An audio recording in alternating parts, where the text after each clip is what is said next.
여호수아 14장 6절로 15절 말씀. 그때 유다 자손이 길갈에 있는 여호수아에게 나오고 그니스 사람 여분네 아들 갈렙이 여호수아에게 말하되 여호와께서 가데스 바네아에서 나와 당신에게 대하여 하나님의 사람 모세에게 이르신 일을 당신이 아시는 바라. 내 나이 40세에 여호와의 종 모세가 가데스 바네아에서 나를 보내어 이 땅을 정탐하게 하였으므로 내가 성실한 마음으로 그에게 보고하였고 나와 함께 올라갔던 내 형제들은 백성의 간담을 돕게 하였으나 나는 내 하나님 여호와께 충성하였으므로 그날에 모세가 맹세하여 이르되 내가 내 하나님 여호와께 충성하였은즉 내 발로 밟는 땅은 영원히 너와 내 자손의 기업이 되리라 하였나이다. 이제 보소서 여호와께서 이 말씀을 모세에게 이르신 때로부터 이스라엘이 광야에서 방황한 지 이 45년 동안을 여호와께서 말씀하신 대로 나를 생존하게 하셨나이다. 오늘 내가 85세로 돼 모세가 나를 보내던 날과 같이 오늘도 내가 여전히 강건하니 내 힘이 그때나 지금이나 같아서 싸움이나 출입에 감당할 수 있으니 그날에 여호와께서 말씀하신 이 산지를 지금 내게 주소서. 당신도 그날에 들으셨거니와 그곳에는 아낙 사람이 있고 그 성읍들은 크고 견고할지라도 여호와께서 나와 함께 하시면 내가 여호와께서 말씀하신 대로 그들을 쫓아내리이다 하니 여호수아가 여분네 아들 갈렙을 위하여 축복하고 헤브론을 그에게 주어 기업을 삼게 하매 헤브론이 그니스 사람 여분네 아들 갈렙의 기업이 되어 오늘까지 이르렀으니 이는 그가 이스라엘 하나님 여호와를 온전히 쫓았습니다. 헤브론의 옛 이름은 기럇 아르바라. 아르바는 아낙 사람 가운데서 가장 큰 사람이었더라. 그리고 그 땅에 전쟁이 그쳤더라. 지경 넓히기 5번째 시간, 사명의 지경을 넓혀라 라는 제목으로 함께 은혜를 나누기로 합니다. 성도는 시간이 가면 갈수록 더 좋은 삶을 살아야 돼. 처음보다 나중이 좋은 인생, 어려서보다 더 늙어서 잘 사는 인생. 젊어서 놀자 그러지만 우리는요 열심히 젊어서 하늘나라 확장을 위해서 하나님의 기뻐하는 일을 위해서 열심히 쌓아야 돼요. 힘 있을 때 썩을 것으로 신고 썩지 않을 것으로 다시 살아나고 약한 것으로 신고 강한 것으로 다시 살아나며 욕된 몸으로 신고 영광스러운 몸으로 다시 살아나고 할렐루야. 육의 몸이 있을 때 영의 몸이 있는 거예요.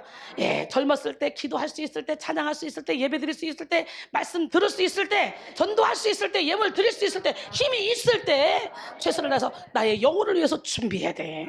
그게 지혜로운 사람이야. 그래서 행복한 삶, 갈수록 더 믿음이 있는 삶, 처음보다 나중이 더 좋은 인생, 어려서보다 늙어서 더 행복한 인생, 잘 사는 인생 돼야 됩니다. 또 성도는 시간이 지나면 지날수록 마음가짐을 확 찢고 좀 더 넓은 인생, 날이 갈수록 생각의 지경이 넓어지고 마음의 지경이 넓어져야 돼. 큰 인생으로 나가야 하고 더 큰 자유, 더 큰 기쁨, 더 큰 행복을 누리며 살아가야 돼요. 하나님의 영은 묶는 영이 아니라 푸는 영입니다. 그런데 많은 사람들이요 시작은 화려합니다. 시작은 아주 거창하죠. 끝이 좋지 못해. 근데 이게 문제란 말이죠. 대단한 자본과 능력으로 시작해서 모든 것을 잃어버리고 쪽박 신세가 되는 그런 경우가 있는가 하면 또 엄청난 열정과 의지로 시작했는데 얼마 가지 않아서 시들시들해져서 포기로 마무리하는 그런 경우도 있죠. 시작만 거창하고 끝이 초라해지는 이유는 뭡니까? 마음의 지경을 넓히지 못하기 때문에. 갈수록 더 좋은 인생, 갈수록 더 큰 인생을 살기 위해서는요 우리는 지경을 넓혀야 돼. 아이가 성장할수록 더 큰 신발과 더 큰 옷이 필요하고 실력이 늘어날수록 더욱더 고도의 훈련이 필요하듯이 갈수록 위대한 인생을 살기 위해서는요 지경을 넓혀야 돼. 마음가짐을 더 찢어야 돼. 더 큰 생각, 더 큰 마음, 더 큰 사명, 더 큰 헌신, 더 큰 봉사, 더 큰 예배로 하나님께 영광을 돌려야 돼요. 고인물은 썩습니다.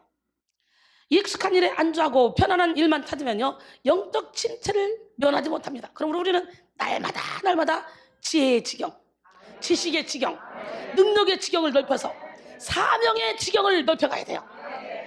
먹든지 마시든지 무엇을 하든지 하나님의 영광을 위해서 해야 돼요. 여러분 이 시간 모두가 어제보다 오늘, 오늘보다 내일 더 큰 사명을 감당하기로 결단하시고 표대를 향해 달려나가기로 합니다. 빌립보 3장 12절로 14절 내가 이미 얻었담도 아니요 온전히 이루었담도 아니라 오직 내가 그리스도 예수께 잡힌 바 된 그것을 잡으려고 달려가노라. 형제들아 나는 아직 내가 잡은 줄로 여기지 아니하고 오직 한 일 즉 뒤에 있는 것은 잊어버리고 앞에 있는 것을 잡으려고 표대를 향하여 그리스도 예수 안에서 하나님이 위에서 부르신 부름의 상을 위하여 달려가노라. 할렐루야. 또한 사명은 그 일을 하지 않으면 안 되는 하나님의 부르심이란 뜻입니다. 하나님은 어느 누구도 세상에 그냥 보내시지 않습니다. 그래서 목적 없는 인생이 없습니다.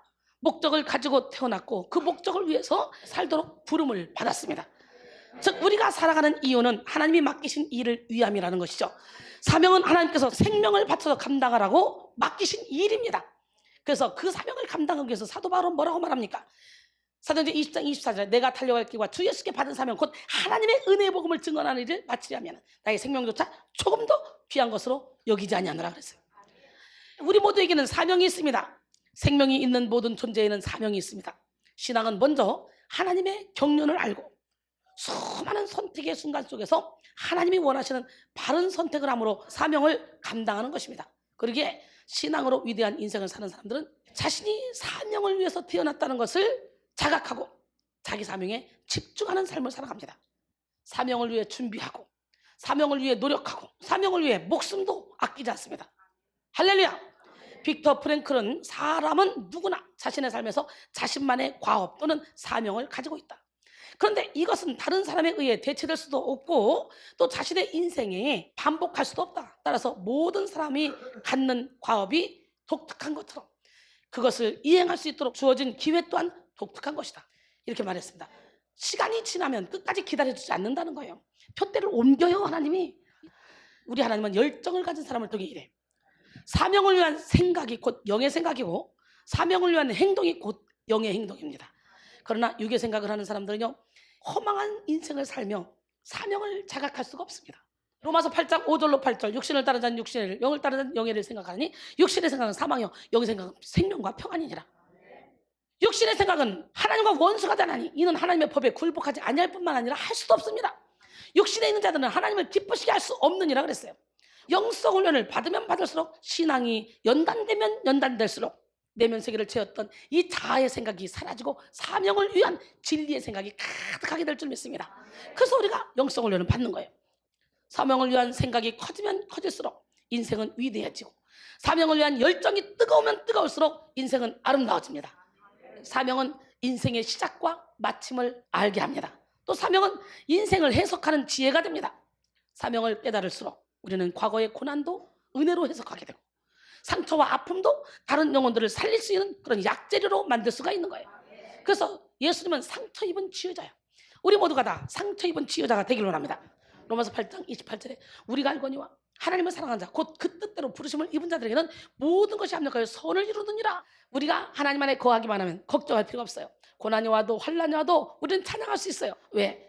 예수를 믿는 사람은 모든 고난과 환난조차도 우리를 온전하고 구비하여 조금 더 부족함이 없도록 만들려고 하나님의 계획함에 고난을 허락하는 거기 때문에 하나님의 손 안에 있기 때문에 또 사명은 인생의 위기를 돌파하게 합니다. 사명 있는 사람은 어떤 위기도 다 뚫고 나갑니다. 사명자는 하나님이 주신 사명을 감당하는 일에 마귀의 방해가 있음을 압니다. 그러니까 그 마귀를 대처하죠. 근신하라 깨어라 너희 대적 마귀가 우는 사자같이 들어다니며 삼킬자를 찾나니 너는 믿음을 굳건하게 해요 그를 대적하라. 이는 세상의 너희 형제들도 동일한 고난을 당할 줄 압니다. 그랬어요. 때때로 감당하기 어려운 순간을 만날지라도 힘의 원천이 되시는 하나님을 의지하여 넉넉하게 이기게 됩니다. 어떻게 이겨? 예, 로마서 8장 35절로 37절 보니까 누가 우리를 그리스도의 사랑에서 끊으려 환난이나 공고나 박해나 기근이나 적시나 위험이나 칼이라 결국된 바 우리가 종일 주를 위하여 죽임을 당하게 되며 도살당할 양같이 여김을 받았나이다 한 것 같으라. 그러나 이 모든 일에 우리를 사랑하시는 말미암아 우리가 넉넉히 이기게 되니라. 어떻게 이겨? 사명자에게는 하나님의 동력자로서의 위치가 주어집니다. 여러분, 저와 여러분 하나님의 동력자입니다. 고린도전서 3장 9절에 보니까 우리는 하나님의 동력자죠. 너희는 하나님의 밭이요 하나님의 집이다. 예, 하나님의 동력자, 하나님의 밭, 하나님의 집. 야, 생각만 해도 행복하지 않습니까? 사명을 깨닫는 때는 우리에게 위임해 주신 하나님의 권세가 우리를 통해 나타나는 순간입니다. 사명을 깨닫는 순간부터 하나님은 실제적인 인권, 영권, 물권을 물붓듯이 부어주십니다. 이 시간 여러분을 향해 하나님의 부르심의 소망을 확실히 붙잡길 원합니다. 에베소 1장 17절로 19절 우리 주 예수 그리스도의 하나님 영광의 아버지께서 지혜와 계시형을 너희에게 주사 하나님을 알게 하시고 너희 마음의 눈을 밝히사 그의 부르심의 소망이 무엇이며 성도 안에서 그 기업의 영광의 풍성이 무엇이며 그 힘의 위력으로 역사심을 따라 믿는 우리에게 베푸신 능력의 지극히 크심이 어떠한 것을 너희로 알게 하시기를 구하노라 그랬어요. 그럼 우리는 사명을 사랑하고 사명을 갈망해야 돼요. 사명을 위해 날마다 자아를 깨트려야 돼요. 사명의 힘을 다해야 됩니다. 사명의 지경을 넓혀가야 돼요. 사명의 지경을 넓히면 하늘문이 열립니다. 사명은 심부름하는 자, 심부름 사자에다가 목숨 명자를 붙인 단어입니다. 목숨을 건 임무라는 거예요. 사명자는 사명을 맡긴 이의 뜻을 이루는 데 사용됩니다. 자신에게 맡겨진 사명이 무엇인지 볼 수 있는 사람은 영의 눈이 열립니다. 성령 안에서 자기를 인식한 사람이라고 할 수 있습니다. 그래서 군사로 다니는 자는 자기 생활에 얽매인 자가 하나도 없나니 이는 군사로 모집한 자를 기쁘시게 하려 합니다. 디모데후서 2장 3절로 4절 말씀이죠. 여러분 모두가 다 사명을 자각하기를 원합니다. 베드로 또한 예수님을 배신한 아픔을 주님께 치료받았을 때 내 어린 양을 먹이라, 내 양을 치라, 내 양을 먹이라, 이 3번에 걸쳐서 사명을 부여받고 결국은 모순절 성령의 불을 받은 이후에 멋진 하나님의 종이 됐잖아요. 그래서 성전 비문에 있는 안전뱅이를 일으키기를 않나, 설교 한번 했더니 3,000명 5,000명이 돌아오지를 않나, 지나가기만 해도 그림자만 밟아도 귀신 떠나 병이 고쳐지지가 않나, 엄청난 능력을 행했습니다. 오늘 여러분들도 베드로처럼 그런 능력을 행하기 위해서 하나님 앞에 여러분 자신을 내어드리길 원합니다. 사명의 지경을 넓히기 위해서 주어진 이름, 주어진 자리에 합당한 삶을 살아야 돼요. 우리는 각자 다양한 이름과 호칭으로 불립니다. 이순이 이름으로 불리고, 엄마라고 불리고, 아빠라고 불리죠. 아들이나 딸로 불리기도 합니다. 형제와 자매로 불리기도 하고 친구로 불리기도 합니다. 또한 교회에서는 직분에 따라 목사, 장로, 권사, 집사, 전도사, 선생님으로 불리고, 또 직책에 따라 회장, 부회장, 종무, 회계 이렇게 불리기도 하죠. 우리에게 주어진 이름은 우리가 감당해야 될 1차적인 사명입니다. 하나님으로부터 우리에게 주어진 이름, 역할, 위치가 사명입니다. 그러므로 우리는 무엇보다 먼저 자기 이름에 걸맞는 삶을 살아야 되는 거예요.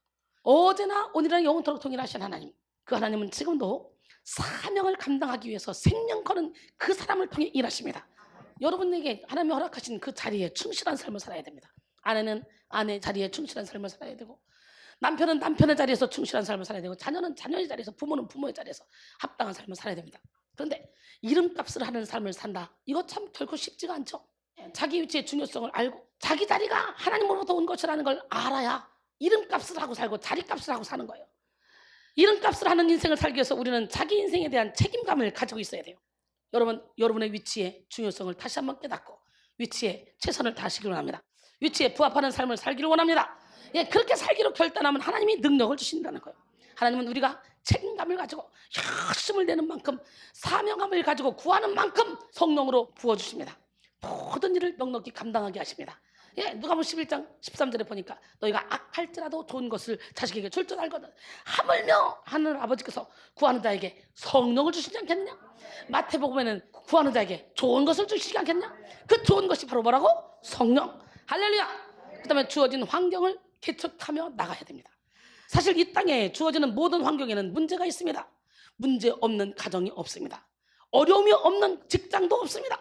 고통이 없는 자리는 없습니다. 어디를 가든지 고통이 따릅니다. 그래서 사람들은 세상에 쉬운 일이 없다라고 말하죠. 하지만 사명자는 주어진 환경 속에서 불평하며 안주하지 않고 환경을 개선시키며 창조해 나가는 그런 삶을 살아냅니다. 수동적인 사고와 행동으로 환경에 파묻히는 것이 아니라 주도적인 생각과 노력으로 환경을 뛰어넘는 삶을 사는 것입니다. 고통이 없는 자리는 없어요.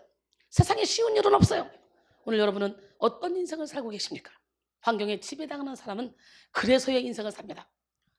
성격이 소심해서, 부모를 잘못 만나서, 돈이 없어서, 배우지를 못해서, 탤런트가 없어서, 피곤해서, 어려워서, 힘들어서, 이렇게 그래서 그러면서 쉽게 포기하고 좌절하며 살아가죠. 이런 사람들은 대부분 부정적이고 환경을 탓하거나 팔자 타령을 하거나 남의 노력에 얹혀 살기를 좋아하는 사람이죠. 그러나 환경을 사명으로 여기는 사람, 이런 사람은요 그러나의 인생을 삽니다. 돈이 없으나, 체력은 약하나, 능력은 없으나, 부모님은 잘못 만났으나, 배우지는 못했으나, 예쁘지는 않지만, 아는 것은 없지만, 피곤하지만, 어렵지만, 힘들지만, 그러나 환경을 뚫고 나가서 진짜적인 인생을 살아내는 거예요. 여러분은 어떤 환경 속에서 살아가고 계십니까? 어떤 상황 가운데서도 하나님과 말씀을 선택하면 주어진 환경을 개척하는 삶을 살 수가 있습니다. 상황과 사람을 보지 않고 하나님을 온전히 쫓았던 갈렙은 환경을 개척해 나가는 그런 멋진 삶을 살았습니다. 갈렙처럼 믿음으로 환경에 넘어지지 말고 개척해 나가십시오. 이 시간 여러분 모두가 여러분의 환경을 사명으로 여기고 그리고 환경을 개척하는 그런 삶을 사시기 바랍니다. 그 다음에 하나님의 약속을 믿고 하나님의 영광을 위해서 나가야 돼요. 사명은 하나님이 약속하신 자리입니다. 그러므로 사명자는 자신의 실력이나 능력을 믿고 나가지 않습니다. 하나님의 약속을 믿고 나가요. 그리고 무슨 일을 하든지 어디에 있든지 하나님께 영광 돌리는 것을 최우선으로 여깁니다.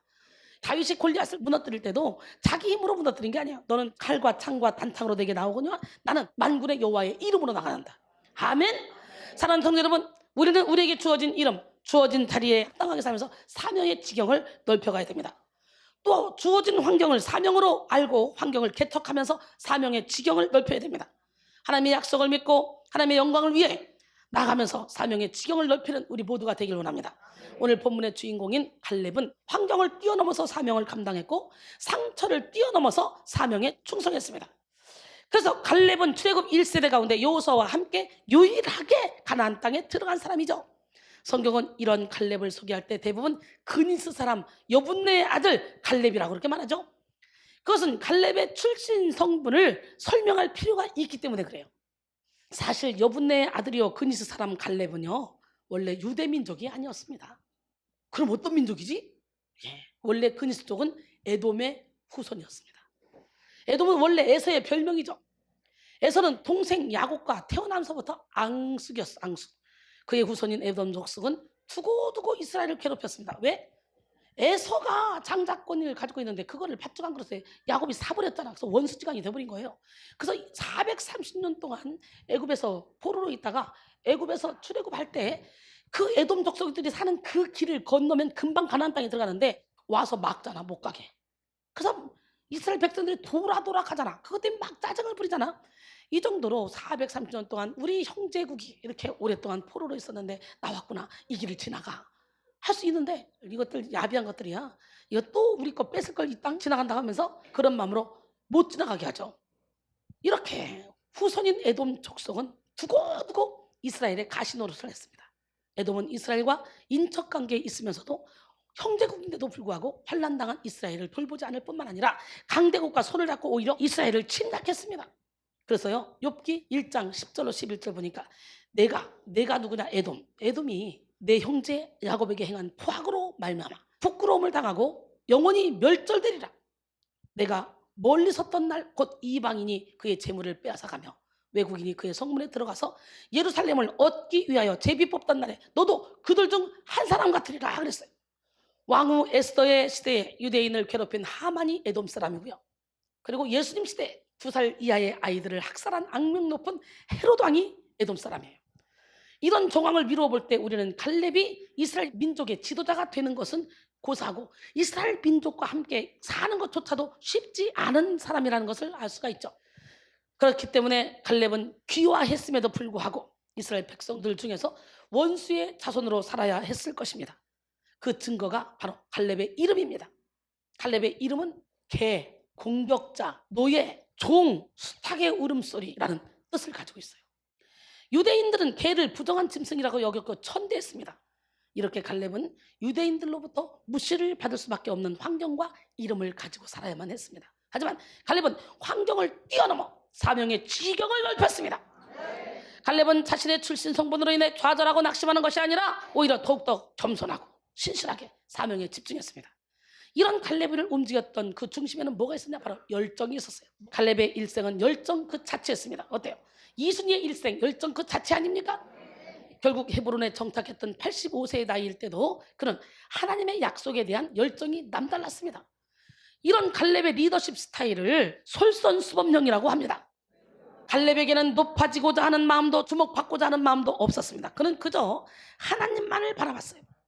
민수기 13장을 보면요, 이스라엘 12정탐꾼 중에 10명의 정탐꾼이 가나안 땅을 정탐하고 난 후에 돌아와서 부정적인 보고를 하는 그런 내용이 나옵니다. 그때 갈렙은 뭐라 했냐? 민수기 13장 25절로 33절 보니까 40일 동안 땅을 정탐하기를 마치고 돌아와 바란 광야 가데스에 이르러 모세와 아론과 이스라엘 자손의 온 회중에게 나와 그들에게 보고하고 그 땅의 과일을 보이고 모세에게 말하여 이르되 당신이 우리를 보낸 땅에 간즉 과연 그 땅에 젖과 꿀이 흐르는데 이것은 그 땅의 과일이니이다.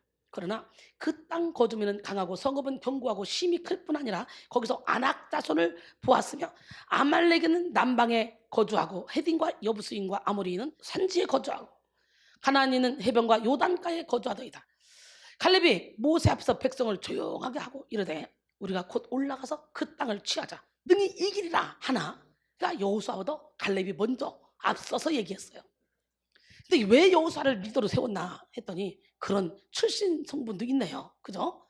예, 하나님이 여호수아를 세운 이유도 이렇게 능히 이기리라 하나 그와 함께 올라갔던 사람들은 이르되 우리가 능히 올라가서 그 땅을 취하지 못하리라. 그 백성을 치지 못하리라. 그들은 우리보다 강하니라 하고 이스라엘 자손 앞에서 그 정탐한 땅을 악평하여 이르되 우리가 두루 다니며 정탐한 땅은 그 거주민을 삼키는 땅이요 거기서 본 모든 백성은 신장이 장대한 자들이며 거기서 네피림 후손 아낙 자손의 거인들을 보았나니 우리는 스스로 보기에도 메뚜기 같으니 그들이 보기에도 그와 같았을 것이다. 10명의 정탐꾼들이 이렇게 보고를 합니다. 모든 사람이 아낙 자손처럼 다 크대요. 이렇게 보이는 거예요. 육적인 눈으로 보면 아무것도 아닌 일도 크게 보이지만 영적인 눈으로 보면 큰 산도 평지로 보입니다. 오늘 우리는 영의 눈을 가지고 바라봐야 돼요. 칼렙과 여호수아는 완고하고 패역한 10명의 정탐꾼과 이스라엘 백성들에 맞서서 옷을 찢으면서 이렇게 말했습니다. 민수기 14장 6절로 9절. 그 땅을 정탐한 자 중 눈의 아들 여호수아 여분의 아들 칼렙이 자기들의 옷을 찢고 이스라엘 자손의 온 회중에 말하 이르되 우리가 두루 다니며 정탐한 땅은 심히 아름다운 땅이라. 여호와께서 우리를 기뻐하시면 우리를 그 땅으로 인도하여 들으시고 그 땅을 우리에게 주시리라. 이는 과연 젖과 꿀이 흐르는 땅이니라. 다만 여호와를 거역하지는 말라. 또 그 땅 백성을 두려워하지 말라. 그들은 우리의 먹이라. 그들의 보호자는 그들에게서 떠났고 여호와는 우리와 함께 하시느니라. 그들을 두려워하지 말라 하나. 참 멋있지 않습니까? 그들은 우리의 먹이야. 상상을 초월하는 그런 보고를 하죠. 생각해봐. 정탐꾼으로 보낼 때 각 지파에서 한 명씩 보낼 때는요 이스라엘 백성들은 노예의식으로 가득 찼을 때예요. 말만 출애굽했지 그들은 훈련된 사람들이 아니에요. 예, 여러분 사탄은 여러분의 밥입니다. 여러분에게 다가오는 수많은 문제는 여러분의 밥입니다. 예, 문제가 아니에요. 문제를 해결할 수 있는 힘이 없는 것이 문제예요. 문제 해결자 단 한 분 예수 그리스도. 그 예수님은 바로 어디 계셔? 내 안에 계셔. 믿으십니까? 우리 하나님 멋쟁이 하나님 살아계십니다. 칼렙은 하나님의 약속을 붙들고 온전한 마음으로 하나님을 쫓았습니다. 칼렙에게는 육적인 생각이 없었어요. 하나님이 모세의 후계자로 여호수아를 세우심으로 여호수아만 역사의 무대에 등장했을 때에도 칼렙은 흔들림 없었어요. 이인자 역할을 잘했습니다. 하나님의 약속을 붙잡고 오직 한계를 걸어가는 칼렙의 신앙 자체가 그 삶을 승리로 이끌었습니다. 하나님의 사람 모세는 그런 칼렙의 헌신된 신앙을 알았습니다. 그래서 여호수아 14장 9절의 말씀으로 그의 미래를 축복하죠. 그날에 모세가 맹세하여 이르되 내 하나님 여호와께 충성하였은즉 내 발로 밟는 땅은 영원히 너와 내 자손의 기업이 되리라. 하나님도 칼렙의 신앙을 칭찬하시면서 약속의 말씀을 주셨어요. 민수기 14장 24절도 보니까 그러나 내 종 칼렙은 그의 마음이 그들과 달라서 나를 온전히 따랐은즉 그가 갔던 땅으로 내가 그를 인도하여 드리리니 그의 자손이 그 땅을 차지하리라. 이스라엘 백성들 다 죽었지만 여호수아 칼렙 두 사람만 갔잖아. 출애굽 1세대는. 그리고 2세대들 후세대들 갔잖아요. 20세 미만은 갔지만 20세 이상은 다 죽었어요. 하나님도 칼렙의 신앙을 칭찬하시며 약속을 말씀을 주셨는 것처럼 오늘 여러분의 신앙을 칭찬하시며 여러분에게 약속의 말씀을 주신 것들이 있을 것입니다. 예, 우리는 그 약속의 말씀을 붙잡고 끝까지 달려나가야 돼. 열정을 가지고. 칼렙은 모세를 통해 주신 하나님의 말씀을 붙잡고 45년을 살았어요. 칼렙은 자신의 출생 성분을 뛰어넘고 주위 사람들의 평가를 뛰어넘고 시간의 무게를 뛰어넘어서 사명의 지경을 넓혀갔습니다. 그리고 마침내 본문에 이르러서 가나안 땅 분배가 본격화된 시점에서 칼렙의 지경은 클라이막스에 도달했습니다. 이스라엘 자손이 여호와께서 모세에게 명령하신 것과 같이 가나안 땅을 나눌 때에 칼렙은 여호수아에게 나와서 담대하게 자신의 소신을 밝혔습니다. 칼렙은 45년을 품고 있었던 꿈을 마음껏 펼치면서 자신에게 헤브론 땅을 달라고 말하죠. 그게 오늘 본문 말씀이에요. 여호수아 14장 7절로 12절 보니까 내 나이 40세에 여호와의 종 모세가 가데스 바네아에서 나를 보내어 이 땅을 정탐하게 하였으므로 내가 성실한 마음으로 그에게 보고하였고 나와 함께 올라갔던 내 형제들은 백성의 간담을 돕게 하였으나 나는 내 하나님 여호와께 충성하였으므로 그날에 모세가 맹세하여 이르되 내가 내 하나님 여호와께 충성하였은즉 내 발로 밟는 땅은 영원히 너와 내 자손의 기업이 되리라 하였나이다. 이제 보소서. 여호와께서 이 말씀을 모세에게 이르신 때로부터 이스라엘이 광야에서 방황한 이 45년 동안을 여호와께서 말씀하신 대로 나를 생존하게 하셨나이다. 오늘 내가 85세로 돼 모세가 나를 보내던 날과 같이 오늘도 내가 여전히 강건하니 내 힘이 그때나 지금이나 같아서 싸움에나 출입에 감당할 수 있으니 그날에 여호와께서 말씀하신 이 산지를 지금 내게 주소서. 당신도 그날에 들으셨거니와 그곳에는 아낙 사람이 있고 그 성읍들은 크고 견고할지라도 여호와께서 나와 함께 하시면 내가 여호와께서 말씀하신 대로 그들을 쫓아내리이다. 열정이 정말 대단합니다. 얼마든지 여호수아에게 말할 거예요. 나 나이도 먹었잖아. 좋은 땅 줘, 편안한 땅 줘. 말할 수 있는데 굳이 안악자손이 있고 굳이 가장 험한 땅을 달라고 해서 그걸 개척하겠다. 이거 대단한 거 아니에요? 여호수아 입장에서는요, 땅을 분배하는 입장에서 엄청나게 고마웠을 거예요. 저 골칫덩어리 땅을 누구한테 개간시킬까? 참 갈렙 멋있어요. 갈렙은 2인자 역할을 멋지게 해냈어요. 우리는 여호수아처럼 1인자가 될 수도 있지만 여호수아도 모세의 시종 눈의 아들 여호수아였어요. 2인자 역할을 잘할 때 하나님은 1인자로 세워가는 거예요. 갈렙이 의지하고 있는 것은 자신의 체력이나 능력이 아니라 하나님의 약속이었습니다. 사람의 약속을 붙드는 사람은 결코 이런 놀라운 형통의 주인공이 될 수가 없습니다. 사람을 믿을 수 없다는 결론밖에 나오지 않죠.